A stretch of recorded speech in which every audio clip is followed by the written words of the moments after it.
Look at her eyes, not the tears. The eyes. She's not in pain, not visibly, not loudly. She's somewhere past pain. She's in the place that comes after you've cried so many times that your body ran out of the emergency signals and just went still. That's stillness. That's not peace. That's not healing. That is a body that has made a decision. It has decided that feeling is too dangerous to continue. And what I want to tell you, right now, in the first 30 seconds, is that what she is doing now, what you may be doing right now in your own life, has a name. It has a mechanism. And it is one of the most sophisticated survival responses the human nervous system is capable of. It is not weakness. It is not sadness. It is not a phase. It is your body choosing a small death, so it doesn't have to die completely. And before I tell you what it is, I need you to understand one thing. The reason it feels like death is because, biologically, it was. Stay with us. On Wired for Intense, The Unquiet Mind, and for 16 years we have worked with the science of emotional survival. Specifically, the ways our nervous systems learn to protect us from love, long before we were old enough to question whether that protection was still necessary. You're here, but you're not here. Maybe you woke up this morning and functioned. You made coffee. You answered messages. You said the right things to the right people at the right times. But somewhere between waking up and right now, when did you last feel something real? Not performed. Not appropriate. Real. Not the flicker of irritation when traffic slowed. Not the mechanical laugh at something that was technically funny. I'm talking about the kind of feeling that used to move through you. The kind that made you certain you were alive, that this moment mattered, that you mattered. If you're searching for when that last happened and coming up blank, you're not tired. You're not burned out. You are inside an emotional withdrawal. And it started long before today. It didn't announce itself. Emotional withdrawal doesn't arrive like a breakup does, with a door slamming and a silence so loud it rings. It arrives the way a light dims when the electricity bill hasn't been paid. Slowly, incrementally, until one day you look up and realize you can't remember the last time the room was bright. It's the moment you stop bringing your full self to a conversation, not because you didn't want to, but because some part of you had learned, quietly, that it wasn't safe to. It's the plans you stopped making, the things you used to want that you stopped wanting, the laughter that used to be involuntary that now requires effort. And here is what they are not telling you. That dimming is not emotional. It is physiological. What you are experiencing has measurable biological markers. Elevated cortisol, disrupted sleep architecture, suppressed immune function. Your body did not drift away from you. Your body made a precise, calculated, evidence-based decision. And that decision was this. Feeling fully is no longer survivable. Reduce exposure. Withdraw. Protect the core. You didn't lose yourself. Your nervous system hid you from everything that was trying to get in. What is actually happening to your body right now? In 1950, a psychiatrist named John Bowlby studied infants separated from their mothers in hospitals and orphanages. He documented a 3-stage survival response: protest, despair, detachment. Stage 1, they cry, they reach, they fight. Stage 2, they go quiet, they collapse inward. Stage 3, they stop responding, they detach.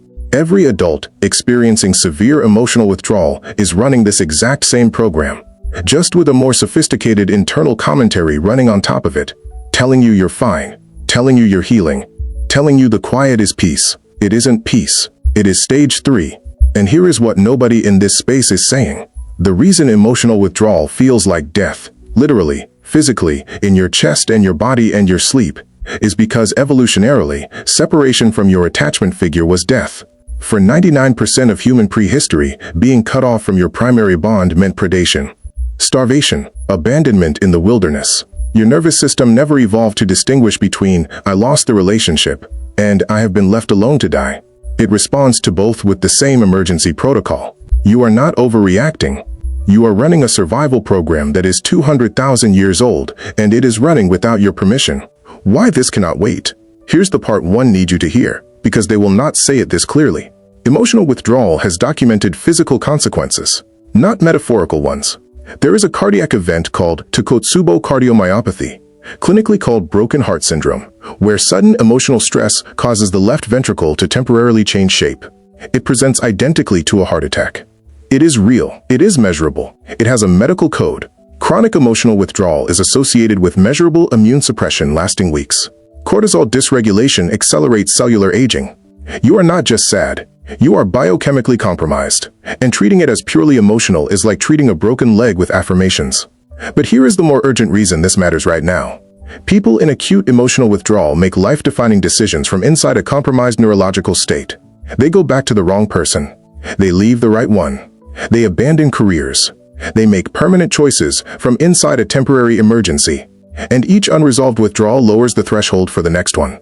The person who doesn't address the root mechanism doesn't just suffer this time. They become progressively more reactive, more dependent, more vulnerable with each relationship that follows. So this video is not about healing from a breakup. It is about interrupting a biological cycle before it compounds into something that is much harder to undo. What this video is going to give you. Over the next several minutes, we're going to tell you something that no one has ever told you. We're not going to tell you to feel your feelings and let time heal you. We're not going to give you a no-contact countdown or an affirmation list. We're going to give you something they refuse to give you. A map. Where are you right now? Biologically, neurologically, in your own body. What stage of this withdrawal are you in? What does the next stage look like? And most importantly, what does your nervous system actually need in this window before the pattern gets encoded deeper? Because here is what I know. There is a 72-hour window after significant emotional disruption where nervous system intervention is most effective. Most people spend those 72 hours in unregulated agony, which, neurologically, is the worst possible outcome. Not because the pain is wrong, but because pain without regulation doesn't release a wound. It deepens it. You are not broken. You are not lost. You are running a program. And programs can be interrupted, rewritten, and replaced. Let's start with exactly what is happening inside you right now. Not metaphorically, biologically. Because you deserve to know what your body is actually doing.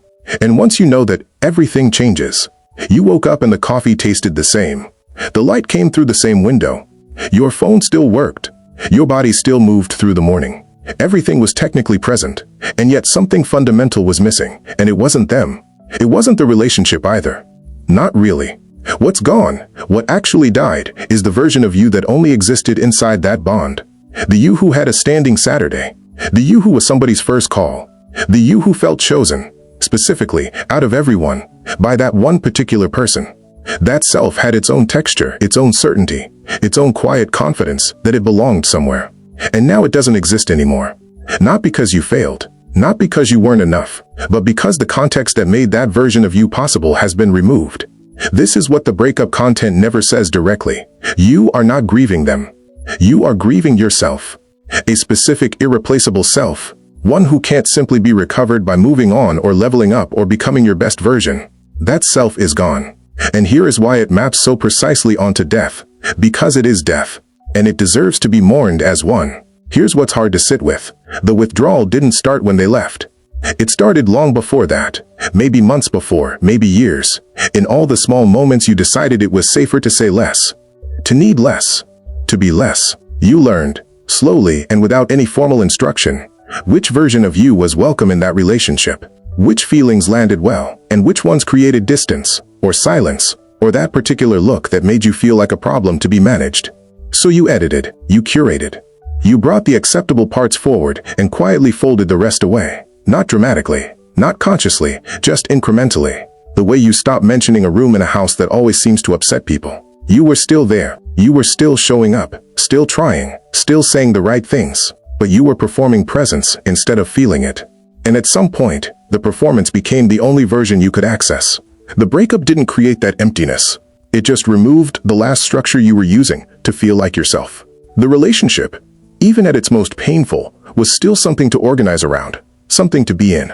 Now there's nothing to perform for, and the silence underneath is finally audible. The 3 a.m. wake-ups, the chest that won't fully open, the checking, the compulsive, humiliating, can't stop yourself checking of their profile, their location, the last time they were online, the intrusive thoughts that arrive mid-sentence, mid-shower, mid-breath.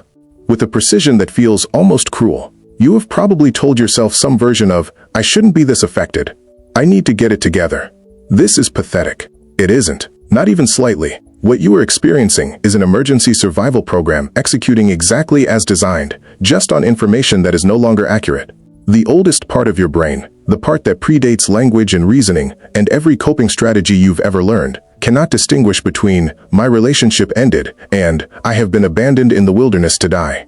It responds to both with identical biochemistry. Cortisol floods, adrenaline spikes. The threat detection system locks on and refuses to stand down. This is not dysfunction. This is exquisite, ancient, biological logic running on outdated data. Understanding that doesn't stop the pain, but it changes something essential about how you carry it. You stop being at war with your own body. You stop adding shame to an already overwhelming load. The program isn't broken. It just needs new information. This didn't start with them. That's the part that takes time to land. The intensity of what you're feeling, the specific, disproportionate, why can't I just move on quality of this particular pain, is not a measure of how much you loved this person. It's a measure of how much older this wound is. Because somewhere in the architecture of who you became, there was a first relationship. One you didn't choose, couldn't evaluate, had no framework to understand. And in that relationship, something didn't quite complete. Not because anyone was cruel, not because anyone intended harm, but because the people who raised you were themselves incomplete, carrying their own unfinished business, their own unmet needs, their own nervous systems running their own outdated programs. And so you learned, very early, a particular kind of longing, a specific shape of almost enough. And then, decades later, you met someone who fit that shape so precisely it felt like recognition. Like coming home. What you were actually recognizing was familiarity, the emotional texture of something unresolved finding a new host. The hook was never really about them. They just happened to hold the same frequency as the original wound. That's why losing them feels like losing something you never fully had. At some point, and you won't be able to identify exactly when, your system made a calculation. It wasn't conscious. It didn't arrive as a decision you made at a table, weighing options. It arrived the way all survival decisions arrive, quietly, efficiently, without asking for your input. The calculation was this: feeling fully is costing more than it's returning. And so the system did what systems do when the cost exceeds the resource. It conserved. It dimmed. It drew inward and began rationing what it allowed through. The wanting got quieter. The hoping got smaller. The version of you that used to reach toward people, toward experiences, toward the possibility that this time it might be safe. That version learned to stay back, to observe instead of participate, to need less loudly. And it worked. That's the part nobody honors. It worked. It kept you functional. It kept you from a level of exposure your system had correctly identified as unsurvivable in that moment. The numbness was not weakness. It was intelligence. A precise, protective, remarkably effective response to a real threat. But survival strategies have expiration dates. What kept you here is now the thing standing at the door, blocking everything that's trying to come back in. Everyone told you no contact. 30 days. 60 days. 90 days. Block the number, mute the profile. Don't respond. Don't reach out. Don't give them the satisfaction. And maybe you did it. Maybe you're doing it right now. White-knuckling through another evening. Phone face down. Proud of yourself for not breaking. And it's necessary. That part is true. But here is what nobody finishes the sentence to tell you. Absence is not healing. Absence is just absence. The reason people complete 90 days of no contact and then see a name on a screen, just a name, just a notification, just a song that was playing once in a car and completely dissolve, is because they spent those 90 days successfully avoiding the trigger, not addressing the wound underneath it. The hole that person was filling didn't close because you stopped reaching for them. It's still there, exactly the same size, exactly as hungry. Healing is not what happens in the space between cravings. It's what happens inside the craving. In the moment the wave hits, and instead of reaching outward for relief, you turn toward what's actually firing inside your body. You locate it. You name it. You stay with it long enough to let it move. That is the work. That is what closes the hole. Somewhere in the grief research, buried in a study most breakup content will never reference, is a number: 71%. That's the percentage of people who report meaningful emotional relief by 11 weeks after a significant relationship ends. 11 weeks. Not a year. Not the vague, unverifiable, it takes half the relationship's length math people trade like folk wisdom. 11 weeks. And the cortisol begins to drop. The intrusive thoughts lose frequency. The chest loosens slightly. You start sleeping through more of the night. You will get there. That part is almost certain. But here is the question nobody is asking you while you're counting the days. Who will you be when you arrive? Because feeling better is not the same as being different. And the gap between those two things is where the pattern lives. Most people hit week 11, feel the biochemical relief, and interpret it as healing. The wound has closed, they think. I'm ready. And they walk, with genuine optimism, with real hope, straight back into the same attachment dynamic with a different face across the table. The cortisol drop is not the destination. It is the moment the noise gets quiet enough that the real work finally becomes possible. Feeling better is just the beginning of the question. Coming back doesn't mean returning to who you were. That person is gone. And if you've been paying attention, you understand now why that's not the tragedy it feels like. You were never going back to them anyway. The only direction available is through. But through doesn't mean open. Not yet. Not all at once. What it means, practically in the body, on an ordinary Tuesday, is this. One true thing. Not a breakthrough. Not a catharsis. Just one moment where something moves through you, and instead of immediately reaching for your phone, or a person, or a distraction shaped like connection, you stay. You let it be there. You notice where it lives in your chest or your throat or behind your eyes, and you remain present with it long enough for your nervous system to register the most important piece of information it has been missing. That you survived it. That the feeling came and didn't kill you and passed without anyone else in the room. That is the pathway being rebuilt. Not through grand gestures or radical vulnerability or forcing yourself to feel everything at once. Through small, repeated, unglamorous acts of tolerance. Feeling one true thing. Surviving it. Feeling another. This is how you come back. Slowly. On your own terms. Without betraying what the withdrawal taught you. There is a version of this story where you just get through it. Where the cortisol drops at week 11, and the sleep returns, and you rebuild something that looks like a normal life, and you don't think too hard about any of what happened. That version is available to you. Most people take it, but there is another version. And it starts with being willing to consider that nothing that happened to you was wasted. Not the withdrawal, not the numbness, not the 3 a.m. ceiling staring, or the compulsive checking, or the grief that arrived in waves so total you couldn't remember what dry ground felt like. Not even the relationship itself.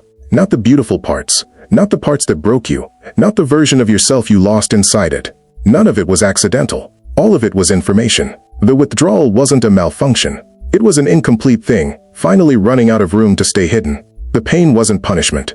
It was precision, pointing with uncomfortable accuracy at exactly the place that needed to be seen. What felt like dying was a dying. That part was real.